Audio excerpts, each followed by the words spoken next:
प्रधानमंत्री नरेंद्र मोदी ने अपने संबोधन में कहा कि आज कृषि कानून को लेकर झूठ फैलाया जा रहा है। एमएसपी और मंडी पर अफवाह जारी है, लेकिन कानून लागू हुए तो कई महीने हो गए, क्या किसी को भी कोई नुकसान हुआ? किसान आंदोलन में सभी लोग गलत नहीं हैं। कुछ भोले किसानों को भड़काया जा रहा है। पहले एमएसपी पर फसल बेची गई और उसके बाद आंदोलन को हवा दी गई। पीएम मोदी ने कहा कि पहले कृषि कानून तोड़ने पर किसानों को पेनल्टी लगती थी, लेकिन अब हमारी सरकार ने ऐसी पेनल्टी को खत्म कर दिया है। पीएम ने कहा कि अब खरीदार को किसानों को रसीद भी देनी होगी और 3 दिन के भीतर फसल का पैसा भी देना होगा। पीएम ने कहा कि सरकार किसानों के हक में खड़ी है और ऐसी व्यवस्थाएं की गई हैं कि किसानों को उनका हक मिले।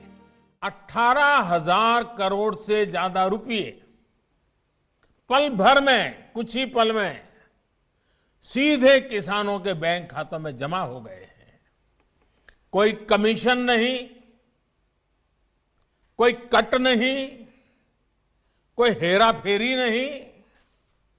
टेक्नोलॉजी का इस्तेमाल करते हुए पीएम किसान सम्मान योजना में ये सुनिश्चित किया गया है कि लीकेज न हो।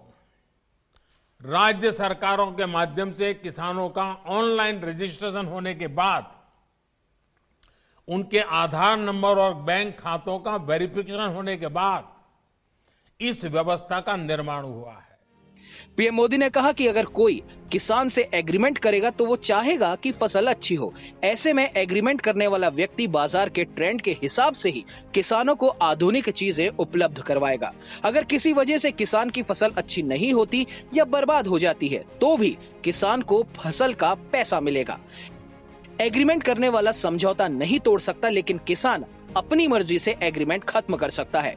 पीएम मोदी ने कहा कि अगर कंपनी को फसल से ज्यादा मुनाफा होगा तो उसे फसल के दाम से अलग बोनस भी किसान को देना होगा। यानी अब रिस्क किसान को नहीं बल्कि कंपनी को झेलनी होगी।